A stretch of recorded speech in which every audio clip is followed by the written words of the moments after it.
Tension बहुत ज़्यादा थी और हस्बैंड भी टेंशन में थे। बट हे गाइस, मैं दीक्षा आप लोगों का भूपेक्षा व्लॉग में फिर से स्वागत करती हूँ। तो दोस्तों, आज के व्लॉग में मैं आप लोगों से और भी कुछ स्पेशल मोमेंट्स शेयर करना चाहती हूँ। लास्ट टू लास्ट व्लॉग में मैंने आप लोगों को बताया अपनी 9 वीक की जर्नी के बारे में। तो वही मैंने सोचा कि 3 मंथ की जर्नी तक मैं आप लोगों के साथ सारे अपने पल शेयर करना चाहती हूँ। तो मैं आपको इस वाले व्लॉग में बता देती हूँ। उसके बाद जो हमारा कंटिन्यू अभी जो रूटीन चल रहा है उसी चीज़ में आएंगे। बट हाँ, मैं बीच बीच में वो भी बताऊंगी कि जब मैंने हस्बैंड जी को फर्स्ट टाइम शेयर करा था ये गुड न्यूज़, तो उनका रिएक्शन कैसा था वो तो मैंने क्लिप ली हुई है, और मम्मी पापा को बताया था तब उनको कैसा लगा था। वो सारी चीज़ें भी मैं आप लोगों के साथ शेयर करना चाहती हूँ। बट आज के ब्लॉग में मैं आप लोगों को ये बताना चाहती हूँ कि 9 वीक का सफ़र तो आप लोगों ने मेरा सुन ही लिया था कि कैसा था। उससे आगे का सफ़र जो 3 मंथ का था, मतलब 9 वीक के बाद जो सफ़र था 3 मंथ तक का, वो भी बहुत ज़्यादा इजी नहीं था, बहुत ज़्यादा टफ था। हर दिन ऐसा फील होता था कि कुछ गलत ना हो जाए। तो बहुत सारी चीज़ें दिमाग में ना नेगेटिव थॉट्स आते हैं, चाहे आप कितना भी पॉजिटिव सोच लो, नेगेटिव थॉट्स तो आते ही आते हैं। और खाना अभी उस टाइम पे ना भूख भी कम लगती है, बहुत ज़्यादा नहीं लगती है 3 मंथ की जर्नी तक। उस टाइम टेंशन बहुत ज़्यादा होती है कि सब कुछ अच्छा होगा, बट भगवान जी पे भरोसा था मुझे कि सब कुछ अच्छा ही होगा। तो 3 मंथ की जर्नी तक क्या हुआ था कि सबसे पहले तो जब हमें डॉक्टर के पास जाना था उससे पहले ना मेरे पैरों में बहुत ज़्यादा दर्द होता था। तो इसमें क्या था कि साइड करवट लेके सोना होता था, आप सीधे नहीं सो सकते हो और उल्टा नहीं सो सकते हो। इस वजह से क्या है कि एक साइड वेट चला जाता है ना, इसीलिए बहुत ज़्यादा दर्द होता था पैरों में। मतलब हर हफ्ते इंजेक्शन लगना, दवाइयाँ खाना, और डर, हर दिन अलग डर रहता था। घर पे ऐसा लगता था कि कहीं जा नहीं सकते हैं, डॉक्टर ने मना किया था कि कहीं जाना नहीं है, तो इतना कुछ कहीं घूमना, बस जिस दिन इंजेक्शन लगता था उस दिन मैं घर से बाहर निकलती थी। सिर्फ क्योंकि हस्बैंड जी तो बैंक चले जाते हैं, सिर्फ अकेले मैं ही रहती हूँ। तो आदमी के दिमाग में नेगेटिव थॉट्स तो आते ही हैं, बट फिर भी मैं पॉजिटिव बुक्स पढ़ती थी और टीवी देखती थी। टीवी में भी मैं महादेव और सारे भगवान जी से रिलेटेड ही देखती हूँ, और या फिर कॉमेडी वाली मूवीज़ देखती थी। तो इससे मेरा मन लगा रहता था, है ना। 3 मंथ जैसे हम लोग को डॉक्टर को दिखाने का टाइम आया ना, मेरे दिमाग में बहुत ज़्यादा चीज़ें चल रही थी। हॉस्पिटल ना जल्दी जाना पड़ता था, 10 बजे तक का टाइम था कि आप डॉक्टर की अपॉइंटमेंट ले सकते हैं। और वहाँ पे है कि पेशेंट को आपको लेके आना बहुत ज़रूरी है, उनके बिना आपको अपॉइंटमेंट नहीं मिलेगी। तो हम लोग 8:30 या 9 बजे वहाँ हॉस्पिटल पहुँच गए थे ना। हॉस्पिटल पहुंचने के बाद वही हम लोग नंबर लगाया, फिर डॉक्टर के पास गए। फिर डॉक्टर ने बोला कि आप अब तो आपका 3 मंथ कंप्लीट हो गया है, तो अल्ट्रासाउंड करवा लीजिए। फिर उन्होंने वो दिया। बट हम लोग अल्ट्रासाउंड करवाने वही आप लोगों को बताया था कि वहाँ पे डॉक्टर के पास मशीन नहीं है अवेलेबल। तो हम लोग वहाँ से 1 किलोमीटर दूर एक है जहाँ पे अल्ट्रासाउंड होता है, यहाँ से बहुत सारे हॉस्पिटल के वहीं पर रेफ़र करते हैं अल्ट्रासाउंड के लिए। बट वहाँ पे इतनी भीड़ थी ना, उस दिन हमारा खुद का नंबर ही 34 नंबर था। और जब ना खुद को, मैं तो टेंशन में बहुत ज़्यादा थी और हस्बैंड भी टेंशन में थे। बट खुद की टेंशन ना दूसरों की टेंशन के सामने बहुत ज़्यादा कम लगती है। आप लोगों को पता होगा, हॉस्पिटल जाने के बाद ना ऐसा फील होता है कि यार हम लोगों का तो कुछ दर्द है ही नहीं, दूसरों का दर्द देख के ना खुद को वो लगने लगता है। एक लेडी आई थी, उनके क्या 7 मंथ चल रहा था और उनको इतना पेन हो रहा था बहुत ज़्यादा। अपनी सासू माँ के साथ आई थी, उनकी सासू माँ भी रो रही थी और वो भी रो रही थी कि दर्द क्या रहा। फिर वो बोल रही थी कि डॉक्टर ऐसी की दवाई भी नहीं दी। फिर मैंने उनको समझाया कि आंटी ऐसा नहीं है, अगर वो मेडिसिन दे देंगे तो कोई दिक्कत आपको ही होगी, विदाउट अल्ट्रासाउंड आप ऐसी दवाई नहीं ले सकते हैं ना। मैंने उनको बहुत ज़्यादा समझाया। फिर उनका नंबर मुझसे बाद में था, मैंने बोला आप लोग पहले करवा लीजिए। ये तो मुझे नहीं पता कि आगे क्या हुआ, क्योंकि वो चले गए थे।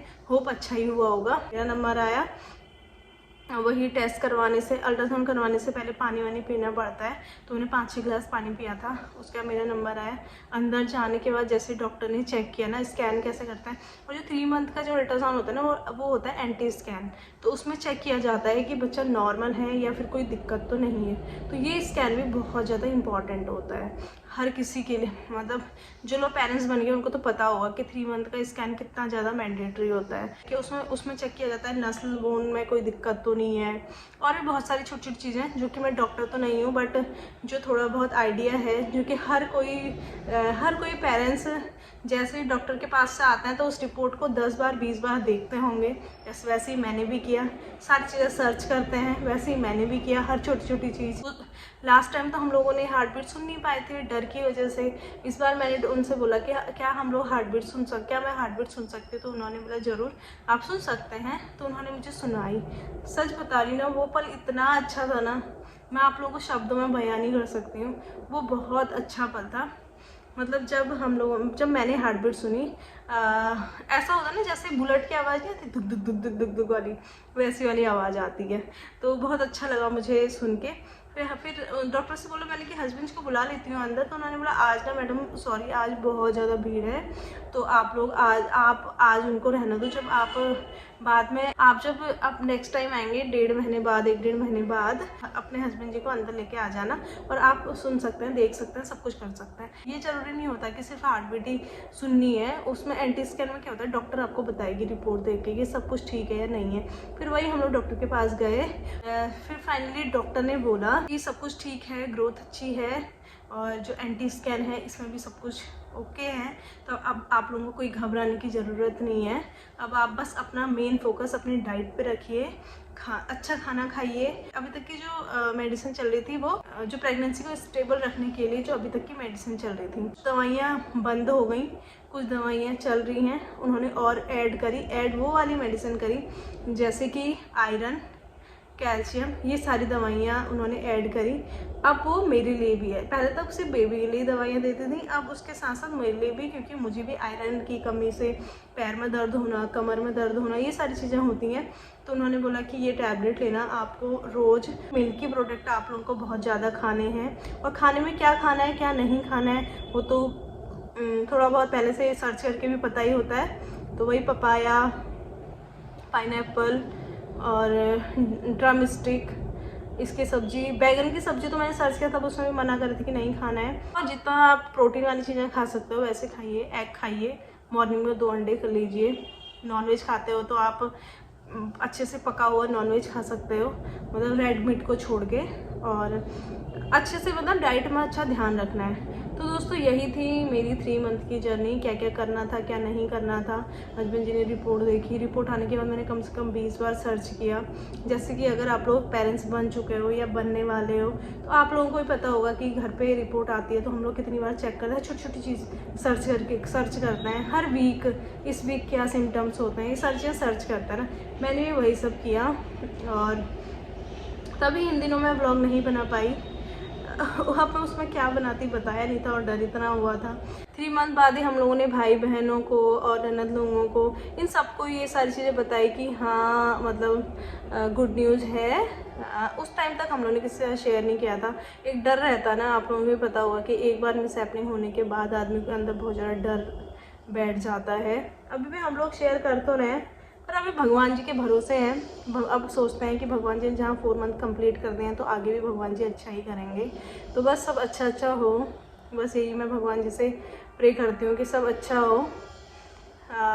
बस गाइस 3 मंथ की जर्नी हमारी यही थी। आप लोग अपना कुछ अच्छा एक्सपीरियंस शेयर करना, और आप लोग मुझे सजेस्ट करना कि क्या करना चाहिए क्या नहीं करना चाहिए, क्योंकि मुझे तो इतना आइडिया है नहीं, और मैं तो घर पे अकेले ही रहती हूँ तो इतना आइडिया नहीं है। इंक्लूडिंग ब्रूनो भी सोया है, ब्रूनो बेचारी भी क्या करता है। तो दोस्तों मेरी इन्फॉर्मेशन कैसी लगी आप लोगों को ज़रूर बताना कमेंट पे, और आप लोगों को मेरी जर्नी कैसी लगी ज़रूर बताना। होप आप लोगों को कुछ इन्फॉर्मेशन मिली ही होगी। तो थैंक यू दोस्तों, आप लोगों का प्यार और सपोर्ट हमेशा बना रहे। Love you, her her Mahadev.